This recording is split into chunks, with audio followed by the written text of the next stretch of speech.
NLP stands for Neuro-Linguistic Programming. Neuro stands for brain, linguistic stands for language or words, and programming stands for our patterns of behaviour. It actually draws together some very powerful techniques that you can use in any area of your lives to achieve more than where you currently are.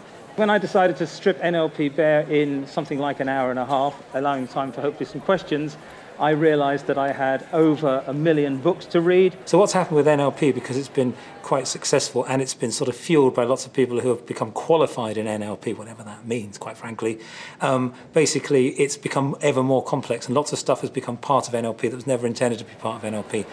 The how-tos, the pure how-tos of NLP are very, very powerful. Sadly, too many NLP books are written by NLP practitioners who talk about the techniques and the phrases and the jargon. Whereas what I did with you today, and thank you for inviting me here to do it, was strip away the sort of mystery and the jargon and the hype around it into practical tools and techniques. The favourite three that I have that have worked, that's a very good question. I would say in third place is the placebo effect, and that's a bit of jargon. But the placebo effect is that when you state something's going to happen from a position of authority and you have the other person's best interests at heart, then basically it will happen. And the reason that's my favourite is I trained for ages to be a psychologist, a clinical psychologist, and yet I discovered that actually the placebo effect of psychology certificates, big chair, I'm going to hypnotise you, really is the difference that it makes. So I like the placebo effect. I love leaving something unfinished to get people to return an email or a phone call. That's a very powerful NLP technique. One of my favourites is the way you can change your state and other people's state by changing your physiology.